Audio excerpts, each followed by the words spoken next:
and welcome to Thriftmas, where I go to 24 different stores, no repeats, and then by the end of the video I have to have listed everything I found at that day's thrift store.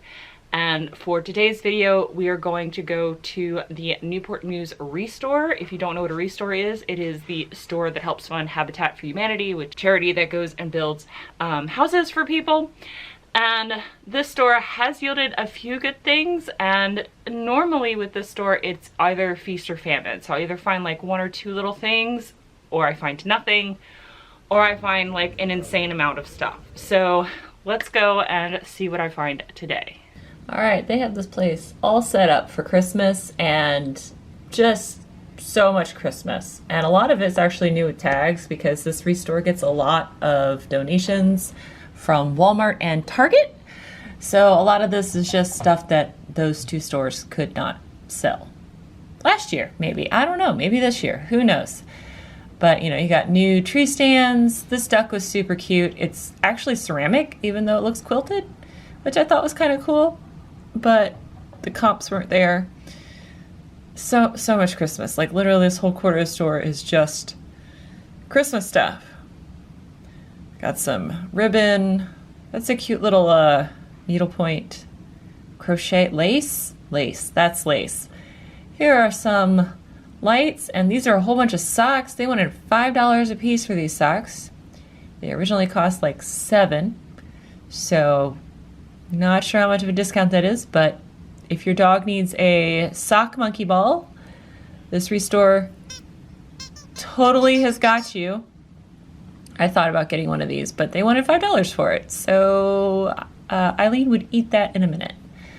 But I always check the books here because I found a couple of really good books, and it's literally just a couple at this Restore. The other Restore in Williamsburg, I've had great luck finding vintage books.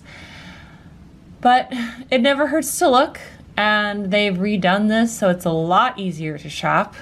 So much easier to shop. Like, I could clearly see everything. And what's down here? A lot of the purpose-driven life. There is so much furniture. I know most people think of the Restore as just housewares and furniture. If you're a furniture flipper, this is a great place to go.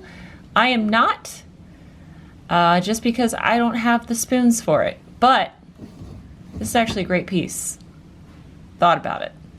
It's the first time finding a gun safe at a thrift store. That's nice, I guess. Also the first time I found a brand new community dog waste for $225. That's a lot of money.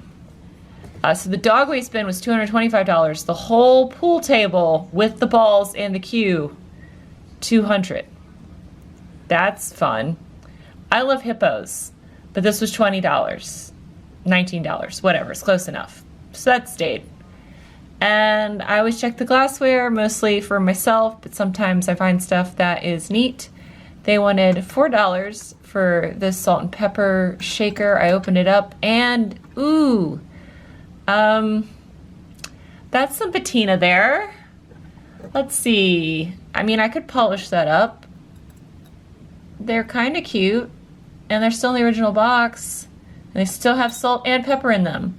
The number of times I have seasoned myself at thrift stores, oh, that's gross. No, thank you. There were mixed cups. This is $3 here, but there are mixed cups between $9 and $15, and to be honest, that's more than I want to ship. So I left that behind. It's cute though. And Corningware. Oh, I love Corningware. So much Corningware.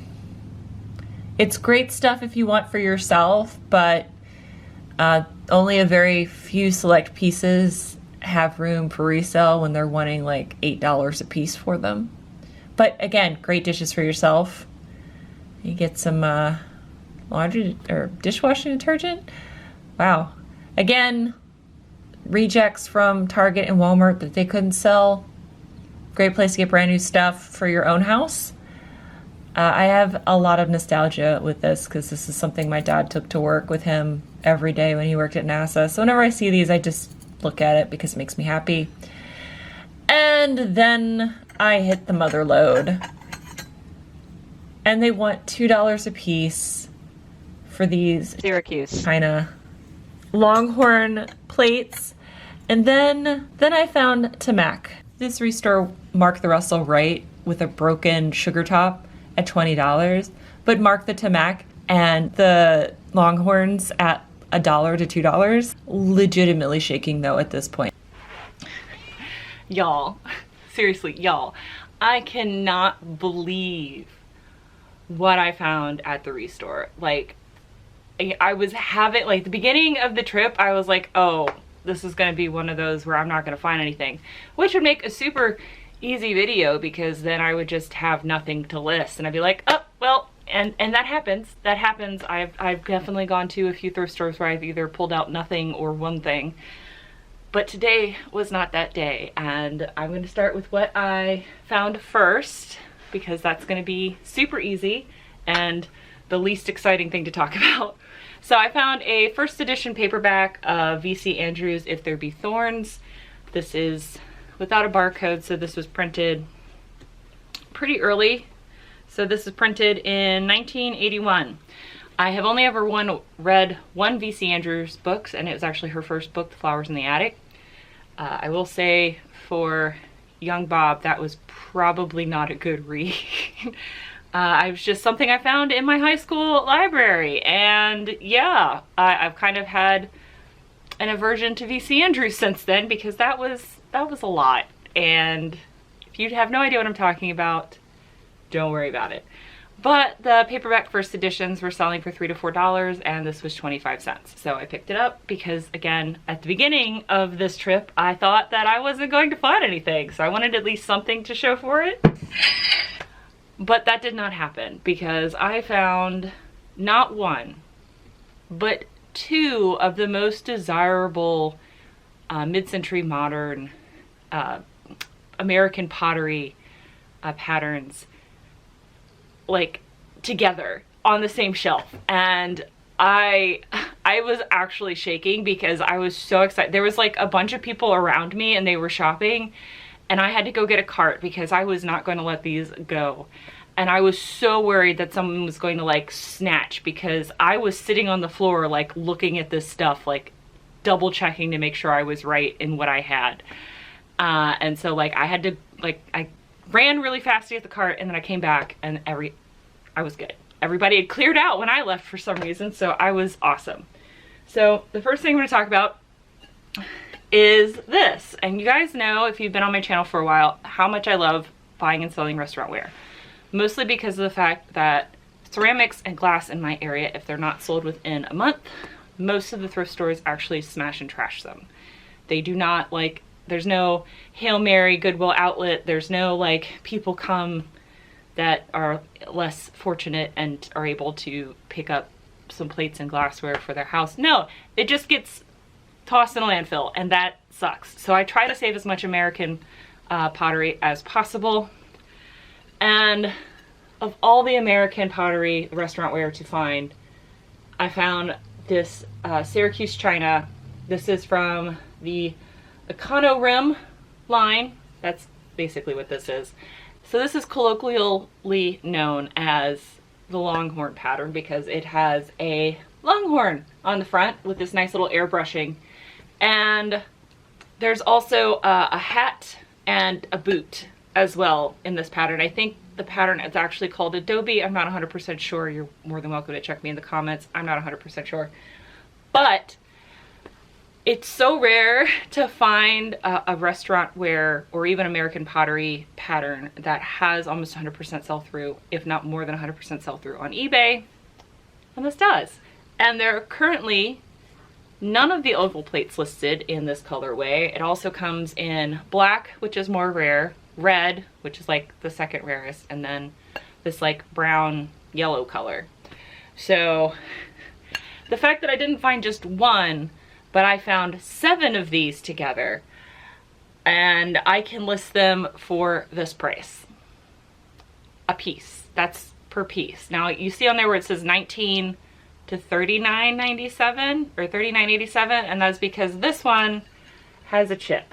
But because these are so rare, I went ahead and listed it. I do have the volume pricing turned on, so if someone wants to buy all 7 plates, it'll be less than. But I paid $2 a piece for these plates, and these actually had been there for 2 weeks and nobody had bought them. And that just goes to show you just the people that shop at the restore, resellers I have found just do not shop at the restore for reselling. And I have found great stuff to resell because of that. And this is definitely one of them. This is by Syracuse China. I'm so sorry. I didn't actually show you guys the mark, but there's the Syracuse China mark. This pattern was actually patented and was made between 1952 and 1954. So put Midcentury on there, Longhorn, Syracuse China, restaurant wear, all those in there in the title. And then I only picked up a couple of pieces of this next set because I really feel like you only need a couple of pieces to kind of get the idea, just because it's so distinct. So I actually found 3 dinner plates, 3 side plates, 3 bowls, and 3 one-hander cups and saucers. So if you're wondering what is a one-hander cup, this is a one-hander cup. And are you gonna focus on me? Stop focusing on me. Focus on the cup. Focus on the cup. This is a one-hander cup. And if you notice, there's no hole. This doesn't have a traditional handle. And that is because it's a one-hander cup. You stick your thumb in it and you hold it like this to drink out of. And that, like, this is the most secure I've ever felt holding a cup. Like, I'm not gonna eat it, but unfortunately this is something that you can only really have in your left hand. Would you stop? My goodness, how do I turn you off? But yeah, this is a one-hander cup, and it really only works in your left hand. I mean, you can have it in your right, and then you have it held more like a more traditional cup where the thumb is just inside and then you gotta like hold it. This feels way more secure to me, but I'm guessing if I'm using the saucer, you would do it like this. But it's just weird looking, right? You look, I saw this and I was like, that can't be what I think it is. And it was. And this is Tamak pottery. So this pottery was made between 1940, well, Tamak pottery was making pottery between 1942 and the early 1970s. And this particular pattern is called Frosty Fudge. Now, if this was Frosty Pine, which would have been the green colorway, I probably would not have sold it. This is the bowl shape. You can see it's not a traditional bowl. It's just kind of wibbly wobbly. It's not timey-wimey stuff, but it's wibbly wobbly stuff. The plates all look like this. The bowls all look like this. The cups are interesting designs as well. And they didn't just make regular dinnerware, they also made like mantelpieces and pitchers and pots for like planting and stuff. Tamak pottery, this design is so iconic and indicative of the mid-century area that this pottery is actually in museums on display because it's such a quintessential and interesting design. And this also, another pattern that has 100% sell-through on eBay. And I had 3 dinner plates, so I'm just actually gonna, I made like a place setting so that way it looks cute, but I'm selling everything individually. And you can see the price range here. I'm like, depending on the piece, it's going between $9.87, and then the dinner plates I'm selling for $44.87, which is actually a deal because if you wanted to get the same plate, but in the pine color, the green color, replacements have them up for sale for $100 a piece. So it's a little bit less on eBay. But the fact that these actually had been sitting there for 2 weeks and nobody had picked them up to buy them, and the fact that I got each piece for $1. I got 15 pieces for $1. And again, I can sell the dinner plates, well, I'm trying to sell the dinner plates for $45. I also have volume pricing turned on for this as well. But this is like, I never thought I would find Tamak pottery at a thrift store. At an estate sale, fine, absolutely. But to find Tamac pottery in Newport News at a thrift store, and then to also find it sitting next to the Longhorn Syracuse China, and these actually had different dates on them, so they weren't donated by the same person. It was just like, I cannot believe it. Like, I paid a total of $28 for everything, and I have literally hundreds of dollars of pottery for sale now. And I am so glad I decided to challenge myself and do daily thrifting and get stuff listed, because this is already turning out to be amazing for me. So I hope this was interesting for you all, and I hope you guys learned a couple of new bolos to look out for.